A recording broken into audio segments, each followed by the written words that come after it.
At the very outset, I would like to place my humble pranams to Pujya Swami Chidananda ji for having given me this opportunity to be a speaker on today's webinar. I am greatly indebted to him for his continued support and blessings to me. I also wish to place on records my sincere thanks to Sister Vibhaji and her team for all the help that I have received thus far. For all the attendees on the webinar today, my sincere salutations to all the elders and my love to the youngsters. It is a little odd feeling for me in the sense that this is the first webinar in which I'm a speaker. And I find it a little strange to be looking at my laptop, seeing my own face and speaking to myself. It is like the way we murmur in our dreams, or something like a theatrical personality getting into an aside where he is talking aloud for himself. It's a little odd for me. I'll get used to it. But since this is my debut, I would request patience and tolerance from all of you if I end up making some mistakes. Thanks. Before I dwell upon today's topic, which is Vedas and management, I would like to give a little introduction about from where I am coming, so that it will be easy for you to understand why I have chosen this subject. I have never been a formal student of management in the sense that I have never gone to a college and studied management in a formal way, gone through all those voluminous management books to understand what the management gurus have been talking about management in general. Like most of you, I have been a practitioner of management in the sense that in the last 35 years that I have been working in my career, I have practiced management on the ground, which means that I have learned whatever I have learned so far of management has been from my own experience and dealing with it hands-on. And when we do that, we make a lot of mistakes. Some of the mistakes have been extremely costly. And from those mistakes, we learn. The costlier the mistakes, the deeper is the learning. So that is the plus point of making mistakes. And we have learned it the hard way. I have been a guest lecturer on management for the last 10, 15 years in many colleges. Even when I go there as a guest lecturer, I have not gone there going through the textbooks of management. I go there, and on a given subject, it could be something like a change management or a crisis management or international marketing and so on and so forth. I would just end up sharing my own experiences with the students and occasionally drawing references to some of my role models in management are Chhatrapati Shivaji Maharaj or Chanakya or Sir Mokshagundam Vishveshwaraya and so on. But in the last 4 months, two things have happened with me simultaneously in parallel. Number one is I have started formally teaching MBA students in a university in Bengaluru, which means for the first time, I went through the textbooks of management because I have to teach them what is prescribed. I have to make them prepared for the examinations too. Of course, during that time, I will share my experiences, but then in order to teach them what management is as perceived by the management guru, for the first time in the last 4 months, I have been going through the textbooks. Parallelly to this, in the last 4 to 5 months, I have started learning Vedas also. I've been learning Vedas under the guidance of my Guru Pujya Vedadhyayi Sri Sudhakar Sharma ji in Bengaluru. The methodology used for learning Vedas under him is slightly different in the sense that the Veda Ghosha, as per the Saswaras, the chanting of Vedas is not done in the classes. The study of all the Vedangas, be it Kalpa or be it Chandas or be it Jyotisha, is not really dealt in depth in the classes. So what the class actually focuses is Vedas Anusandhana, Arthanusandhana, which means that we will take up a mantra at random understand what exactly that mantra is teaching us, and then how we can extend it to various life situations and learn something out of it, and then put it into practice if possible. So going through the textbooks of management and parallelly learning Vedas in this particular format has made me interested in today's subject, which is Vedas and management. I just wanted to give a brief introduction of this to let you know from where I'm coming from, so that you would be able to connect what I am going to speak with you in the next half an hour or so.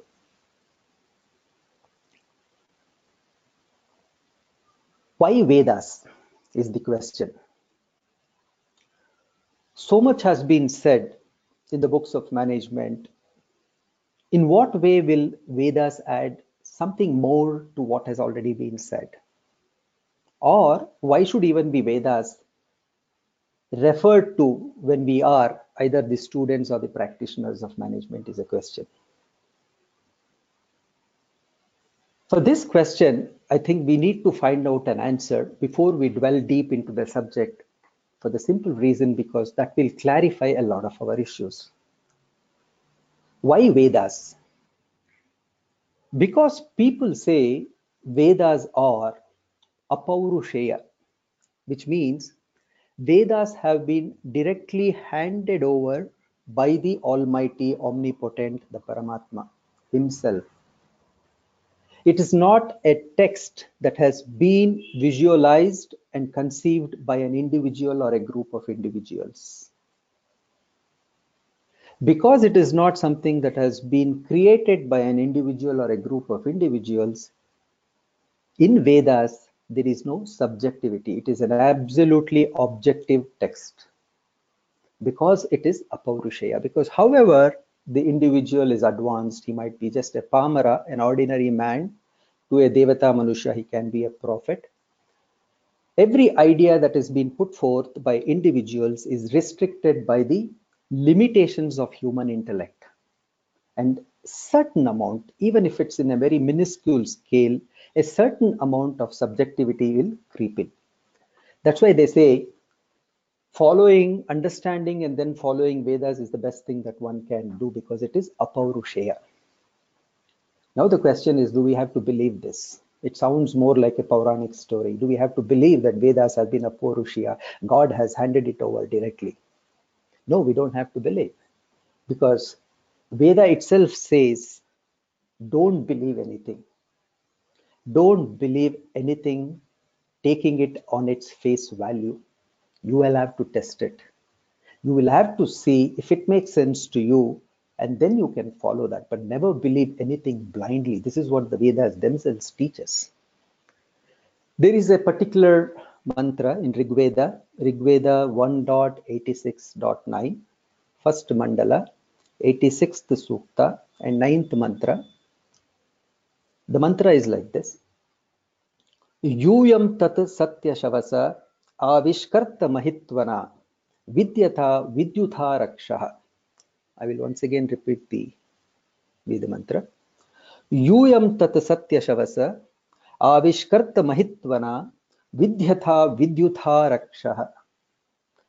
Let's just understand what this mantra is telling us. It is telling us, Satya Shavasa, hey man, one who considers strength, one who considers truth and knowledge as his strength. So the mantra is addressing that person who considers, who believes that knowledge or Satya, the truth, is his strength.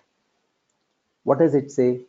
You, Mahitvana, in your own capacity, in your own intellect, using everything that is at your disposal. This is what it means. Whatever is available with you, tat avishkarta, that avishkarta, explore the truth. All that the mantra is telling is that if you believe the truth is supposed to be your strength, then use your intellect in order to first go and explore that truth. It's not telling blindly follow that. First explore that truth. And if you are convinced that that is the truth, vidyatha, once you are convinced, and this by this exercise you have acquired the truth in a format that appeals to you, then use that. Use that for what? Vidyatha rakshaha. Rakshaha is all the dushkamanas, all the evil ways of life, all the demonic values that exist in life, not only within ourselves but also in the world. Once you explore the truth and the truth appeals to you in a certain format, use that truth, not the truth which posed to you right in the beginning, the one which you have tested and you have analyzed. That truth you use in order to quell all the demonic values, not only in the life, not only within you, but also in the world around. This is Rigveda 1.86.9. So the Veda themselves are telling very clearly that don't believe anything before you test. If we go by that, how do we test it? Is the next question. How do we actually test? Not, for that matter, not just Vedas, but anything else that we would like to accept as a philosophy that's going to guide us through in our life. How do we test it? There is no question, there is no doubt that it has to be tested, but how do we do it? Under Nimitta, there are 4 techniques that are prescribed, which are very beautiful techniques. It says Prashna, Prayoga, Alochana, Vimarshe. Any idea of philosophy, any thought that has come to you, first ask questions. Simplest way to test it, ask questions. Why is it to be followed, for instance? How do we follow this? When should it be followed? By whom should it be followed? These are all very commonsensical questions. We can also improvise our questions once we organize our common sense. What if? Why then? How so? And so on. So by asking all kinds of questions, we can actually qualify a thought that has come to us. And we will have a set of answers after we ask those questions. Take these answers and experiment them. Prayoga, the next step. Experiment them. Once you experiment them in whatever methods you would like to experiment that you think is right, then you will have a set of results. And whatever results that you have, now you do alochan, contemplate on that. Use your mind, use your God-given supreme faculty for the human beings, the mind, and then contemplate and see what is right, what is wrong, what is doable, what is to be rejected, what is applicable to me, what is not applicable to me, what is going to bring me happiness, what is not going to bring me happiness, and so on and so forth. And then now you all have 1 or 2 aspects of the earlier thought which started. Now also Veda says don't stop there. Get into the mode of vimarshe. Means critically analyze each of them. You will further filter it down. So a thought that comes to you in a rush, in a group, question them, experiment them, or contemplate on them, and critically analyze in order to arrive at the sattva, the sara, the essence. That should be the guiding principle for you. That is something that you can accept as worthwhile for me to spend my life on in implementation, anusthana of that. Is this nimitta enough? No. What comes out of nimitta is naimittika gnana. That is not enough. That now will have to be tested against a certain reference point. And what are those reference points? There are 4 reference points that they prescribe. The Shastras prescribe to us. And these 4 reference points is, the first one is sarvakalika. Now, whatever I have got out of my naimittika gnana, the essence, is this essence or truth sarvakalika? Was it true during the Treta Yuga? Is it true as of today in Kali Yuga? Will it be true 100,000 years from now? If that essence, if that truth, if that gnana, if that knowledge happens to be true at all times, we can safely conclude that yes, this is something that we can spend our time following. Is it the only one? No. The second one is it sarvadeshika? During the Vedic times, the universe was one. There was no imaginary boundary lines to differentiate and divide the humanity into countries. So we are only referring it to space. Is this essence that we have got, which has been proved to be sarvakalika, which is not enough for us, Is this Sarvakalika truth also Sarvadeshika? In today's context, we can probably say, is it applicable to an American as much as it is applicable to a Scandinavian, as much as it is applicable to an Indian? If the answer is yes, then the essence that we have got out of our nimitta passes the second test of reference. It becomes Sarvakalika, it has now become Sarvadeshika, and that's not enough. What's the third one? Sarvajanika. Is it for all? ALL in capitals. Is it for all?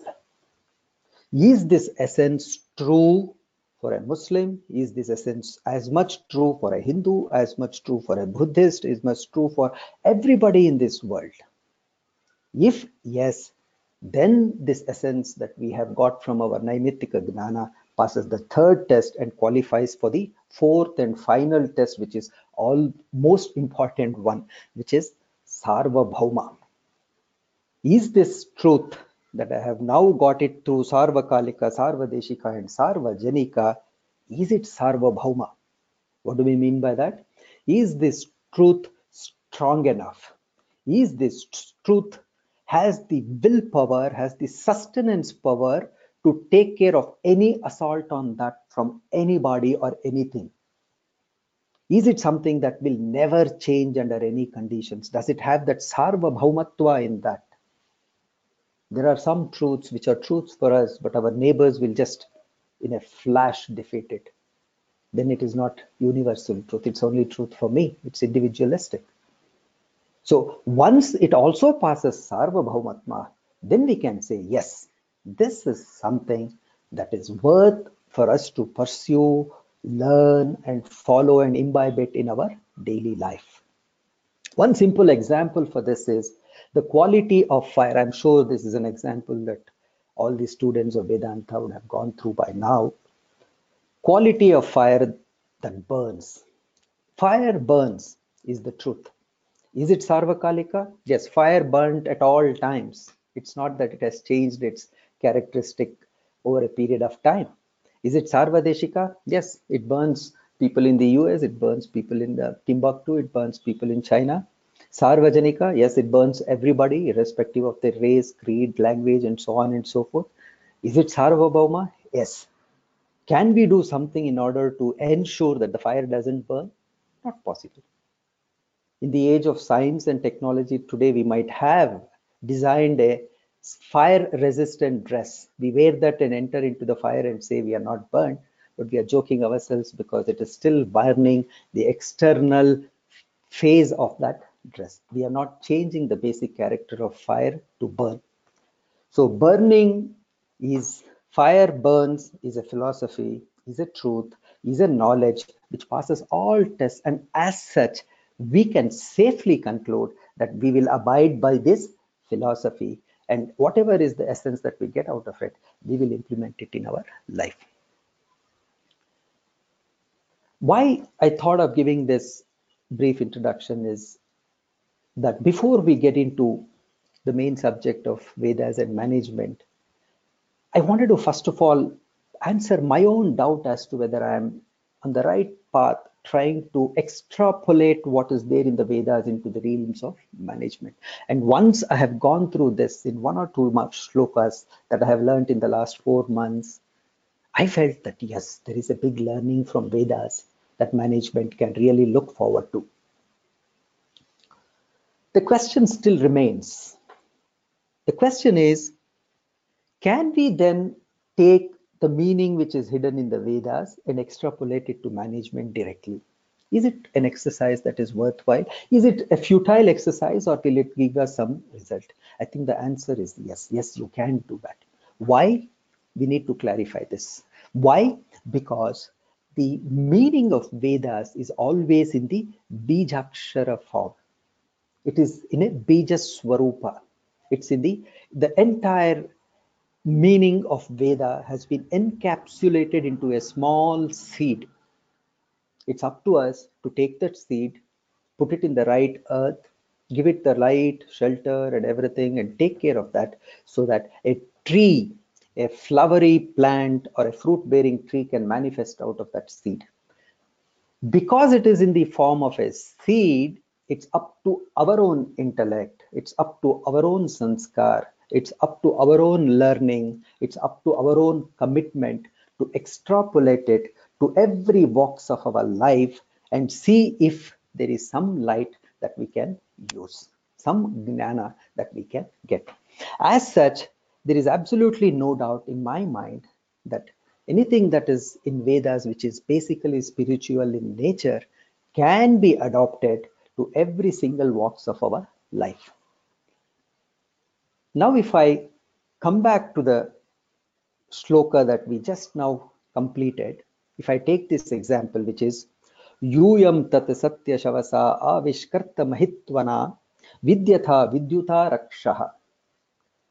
We already saw that the actual meaning of the shloka is addressing to that person who gives value, who considers truth as his strength.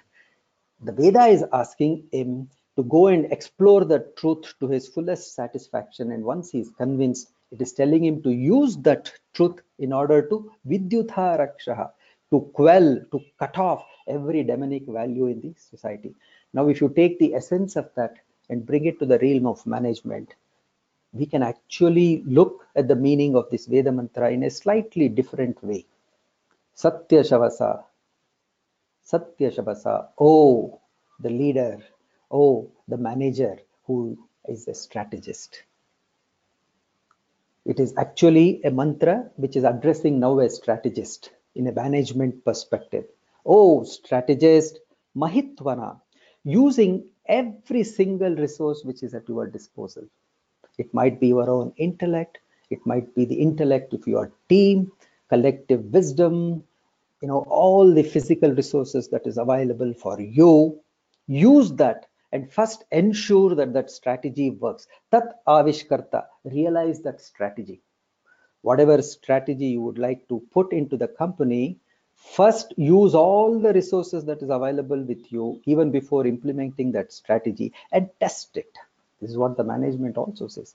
Test it. And only when you are convinced that the strategy has a high percentage of success, because nothing in the world, at least in the realms of management, we can conclusively say that this works and this doesn't work. So we can very clearly say whatever strategy that has the highest chances of success, after we have put it to a rigorous test, use that strategy. Vidyutha rakshaha. What is rakshaha from the management perspective? Losses. The demonic value in a company is making losses. Use that strategy now to fight losses, to cut off losses, which means you become profitable and you become successful. I personally feel that there is nothing wrong in taking the essence of Veda and then using it in the management perspective. Now, why should again, questions keep on bothering me when I do this. Final question that comes to me is, hey, what you're telling makes sense. Yes, it can be interpolated into a management principle, but why do we do that? As I said right in the beginning, I have been teaching management now and going through all those voluminous books. The entire essence that has been given out in these 2 lines of Veda Mantra, the management books, take it and explain this over 500 pages of textbooks. So whatever is there in the 500 pages of textbooks of management, Veda Mantra will make it into a sutra. At least from that perspective, even if Veda Mantra is not telling anything new, but in some of the mantras, there is lots of things that is new, which one of them I will take it up today. Even if it is not adding anything new to the known, it is actually making the known a lot more easier to be known. It is actually helping us in order to, why do we use sutras? Why do we use mantras? Why do we, want songs over prose? Because it's easy for the human mind to retain it, understand it, and grasp it. So from that extent, probably a study of Veda mantras will bring in a lot more freshness, a lot more focused study of the management principles which are explained. Like, for example, chartering and executing strategy is a subject in MBA. They study it for 6 months, and all that they study is exactly what this mantra is telling. If you have a strategy, charter that strategy, write that strategy, test that well using all your resources, and then use it in order to be profitable, in order to be successful. I will take up one more Veda mantra, which will probably make a lot more clarity, will bring in a lot more clarity for our subject today. This is a mantra which is in Yajur Veda 11.81, 11th Adhyaya, 81st mantra, Yajur Veda 11.81. The mantra is a very beautiful one. It says, Samshitam me Brahma, Samshitam Viryam Balam, Samshitam Kshatram Jishtu, Yasyahamasmi Purohitaha. I will repeat the mantra again. Samshitam me Brahma, Samshitam Viryam Balam, Samshitam Kshatram Jishnu Yasyahamasmi Purohitaha. How do we take this into understanding management in a slightly different way? But before we do that, let's see what exactly this mantra is telling us. There is this word Purohitaha, Yasyahamasmi Purohitaha. Purohitaha from Vedic Bhasha also means the Purohitaha.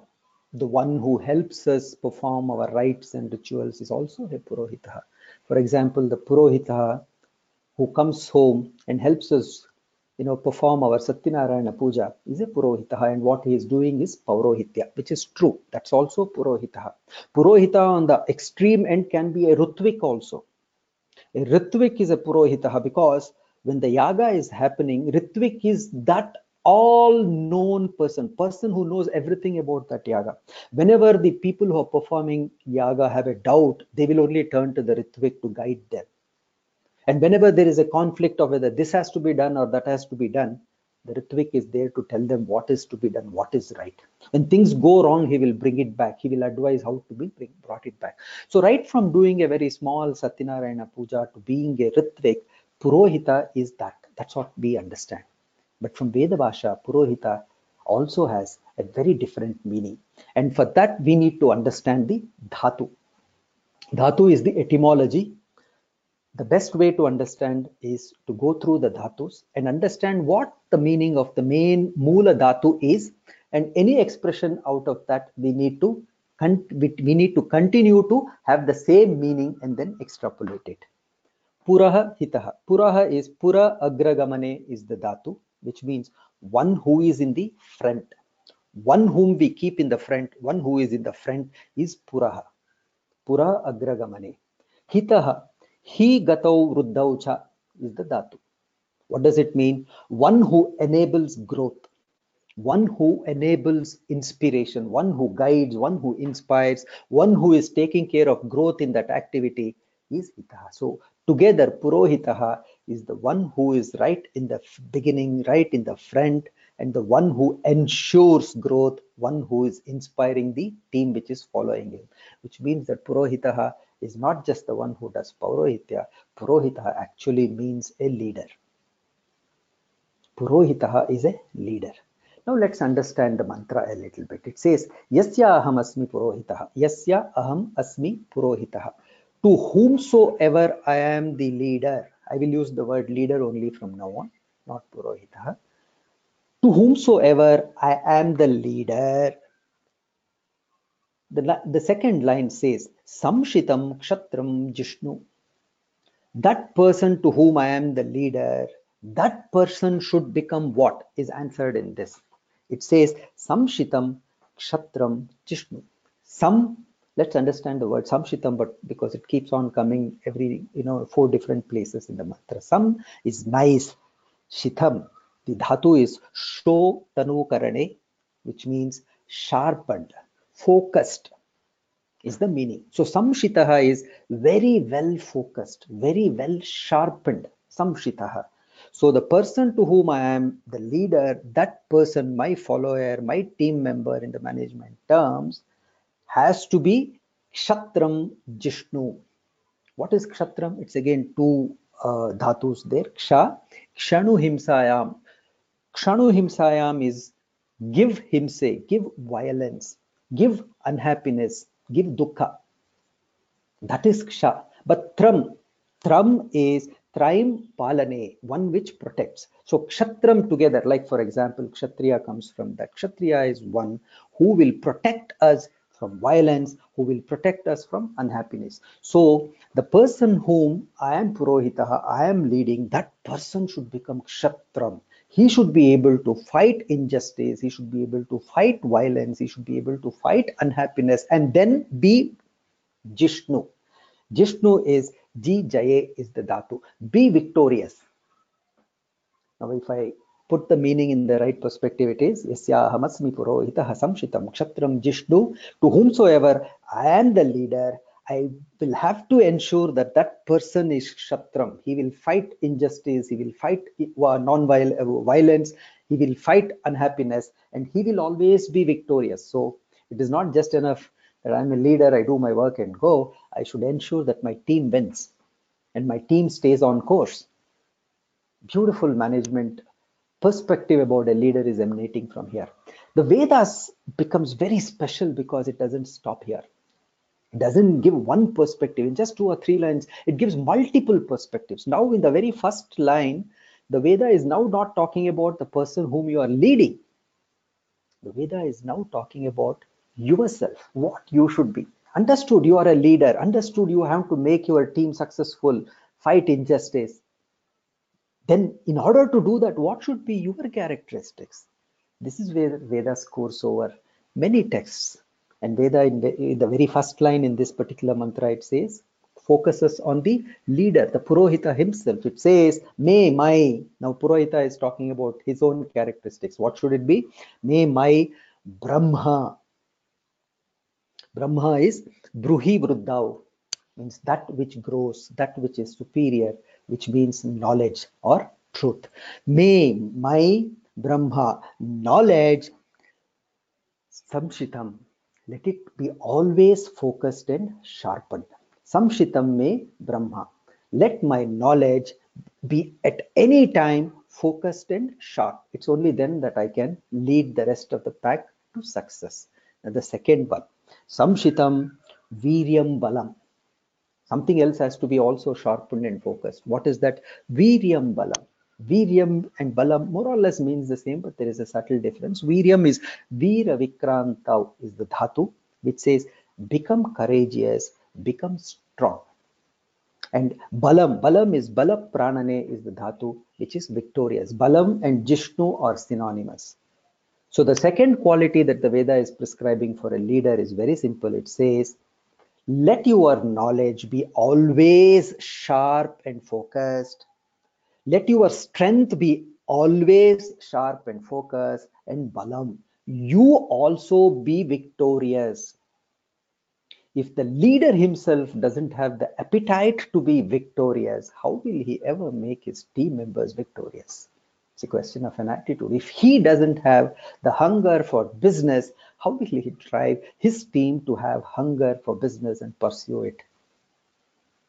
So this mantra, though it is with reference to Purohitaha, it's actually for a leader. It is actually telling leader that your responsibility is to make your team fight certain things and be victorious. And in order to do that, you yourself keep your knowledge focused and sharpened, your strength focused and sharpened, and develop this habit of enjoying victory. Now we get a very different perspective for leadership. Now, if you want to take it and put it into the management reels, we can very clearly say, Samshitam me Brahma, may I ever be up to date in my knowledge. In fact, we see a lot of leaders in the business world today around us who have started off being up to date, but over a period of time, they have lost their hold on the up to date in terms of knowledge, in terms of technology, in terms of applications, in terms of so on and so forth. Just because they have been good man managers or having one expertise in a small field, they continue to be a leader, but they will stop inspiring their team mainly because they are found wanting in their knowledge, in their know-how a little bit over the time. So that's what the Veda says, never do that. Samshitam Viryam Balam, may I be strong and victorious.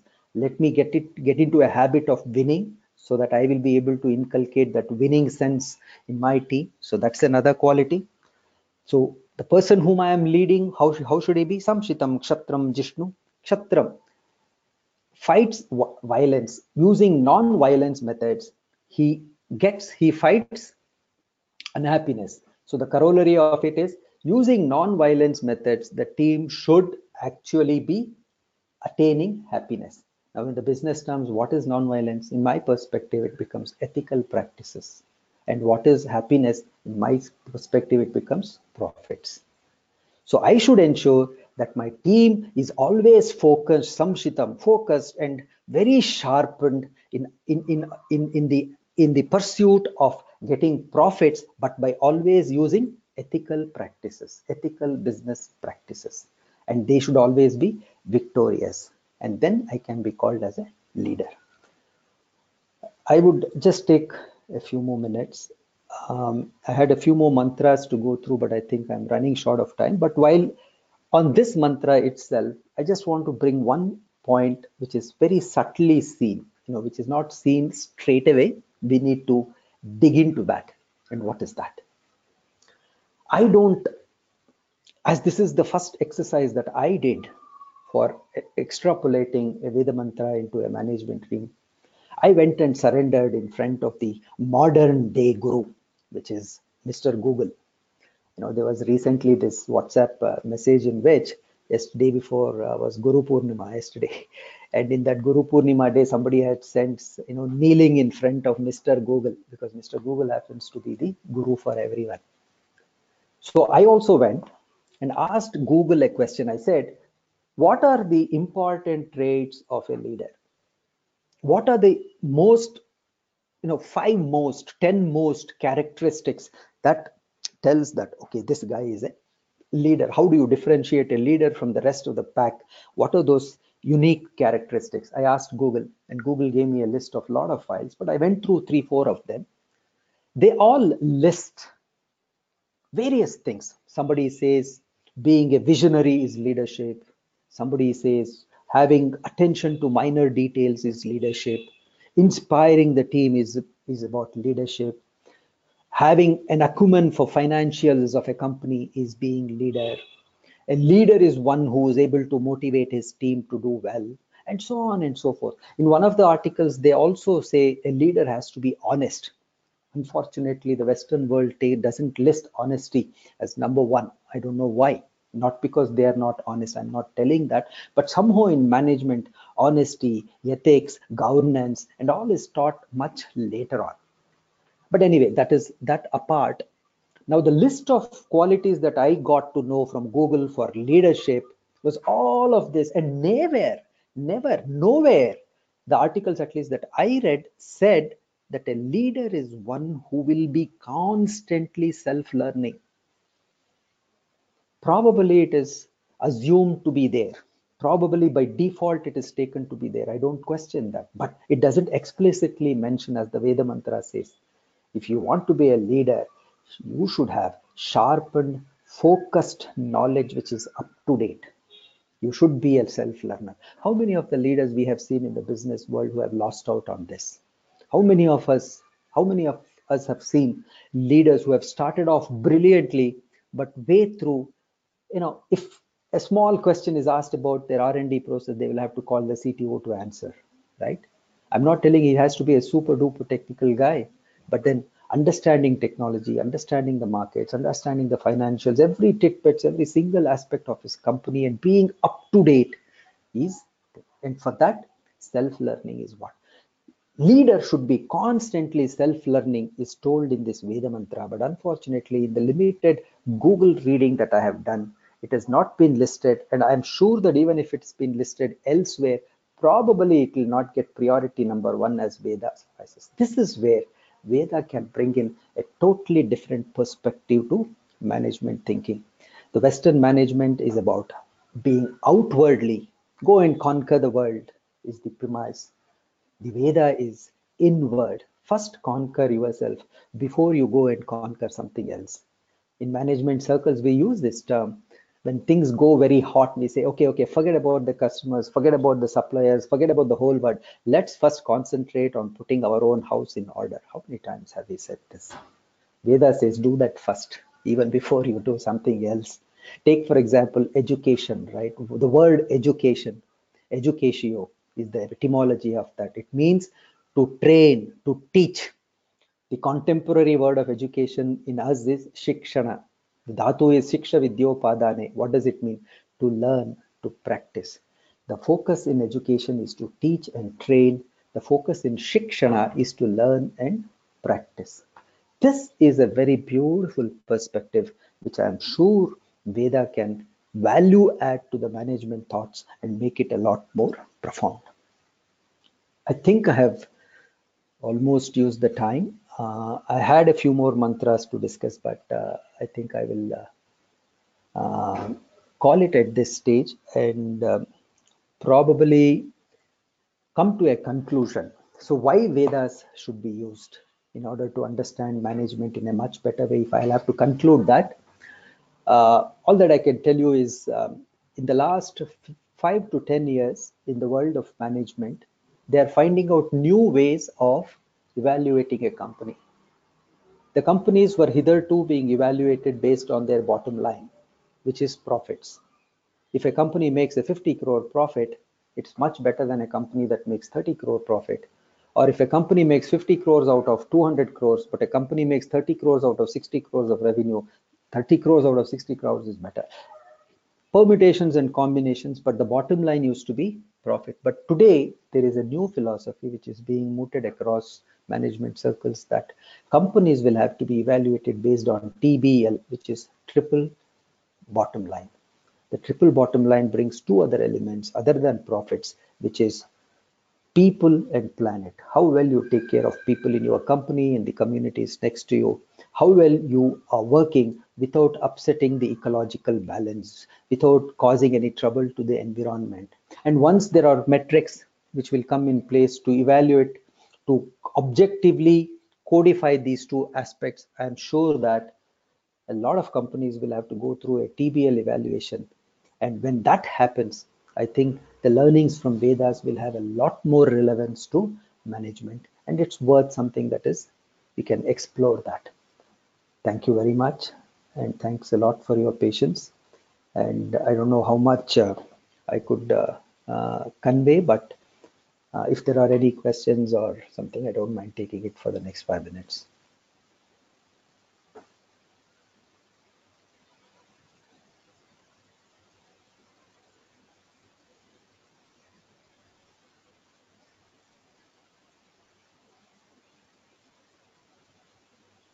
Satyasis, there is one raised hand. I'll just unmute him. Yes, Ranjanji, you can ask question. Yeah, Namaskar. It was really very nice to hear you. This webinar was really good, and as you said, you have more mantras to tell us about this. We'll definitely want you to come back again. Thanks. It was really good, and I think just one more comment that you have definitely taken these mantras and with the perspective of management. But definitely, and anyone can take in different aspects, as you said earlier too. So it's really good to learn the Vedas with the and how it's applicable even like in different aspects of your life actually. So that's how it's going to make comment. Yeah, I fully nice. agree. Thanks for your compliments. Thank you. Yes, Anita Bijur. Anita ji, you can ask question. Yeah, thank you. Mr. Satyesh Belur, it was a very enlightening talk to hear. Just a kind of real life situation. You said the Vedas also say that you need to like test a strategy before you kind of implement it. So from a manager's perspective, can you just help to just explain, like maybe probably with an example or something, that how would you really, with the current, deadlines and things like that we have, how exactly would you kind of, test a strategy? Is it just on hypothetically test it, or how do we go about it? I think in today's context, when a strategy is made, let me give you an example from sales perspective. A Yeah. company decides that as a strategy to fight a new entrant in the market, I'm going to reduce my price by 5%. I'll drop my price by 5% is the strategy because there is a new entrant who has come. I want to make his entry barrier as difficult as possible. My strategy is this. Do I simply announce a 5% cut and see if it's going to work? No, I will have to test it. So how do I test it? I use the raw data and find out how many people are there who are buying, who would be motivated to buy from me, not just the new guy, because I give them a 5% discount. Today, there are a lot of data analysis done. The data is available on the fingertips. All that, we will have to do is test and see if it works. And if you don't test and do it, it's definite failure. But if you test and do it, the chances of that strategy succeeding is far more. So this is what all the business people do before they implement a strategy. They test it, and the testing doesn't have to be actually on ground always. But even if a brainstorm for a couple of hours on pros and cons of this is also a form of testing. But there should be some amount of contemplation, some amount of critical analysis of this before we say, yes, we are going to roll this out. Thank you. Yeah, right. Thank you so much.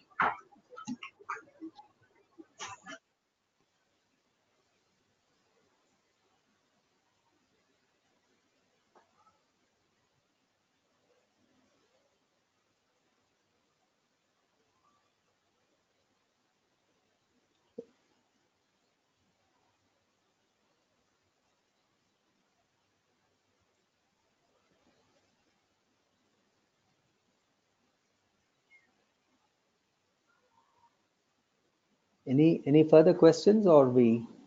Yeah, we'll wait for 2 minutes. There are no questions right now. Yes, Vibhaji.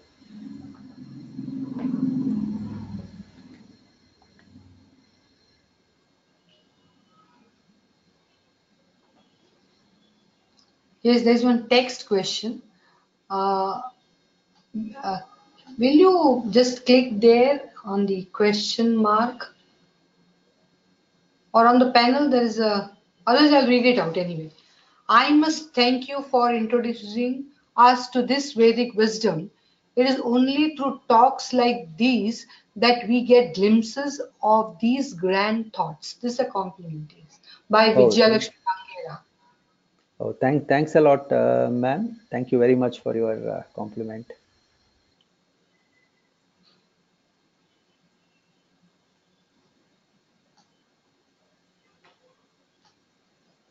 Yes, there's a question from Mr. Radhakrishna Chellukuri. I'll unmute him. Yes, please, you can ask. Just not a very well-formed question. Bear with me for a minute. Hari Om.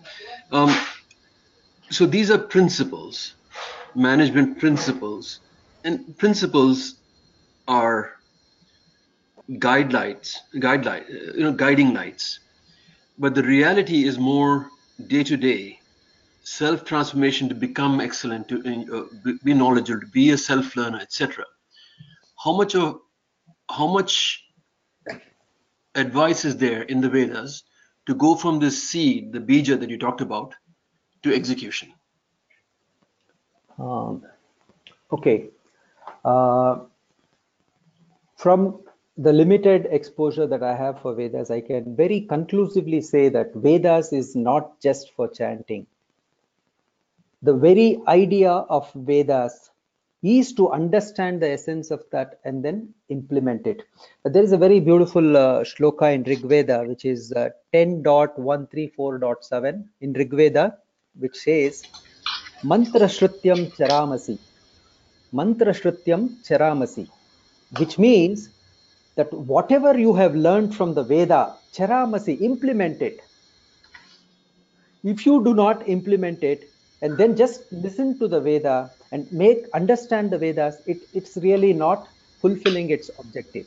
Now the question is how to implement it. Vedas have a lot of references as to how it should be implemented, but as Vedas right in the beginning says, we need to understand the essence, not stop there, put it into practice. Putting it into practice, even if for a particular aspect Veda has not clearly defined, I think that if we have reached that much of stage in our life going through the Vedic text, probably we will be that much empowered in order to make an implementation which is as per the Vedic principles. I think Thank you very much. you're most welcome. Thank you.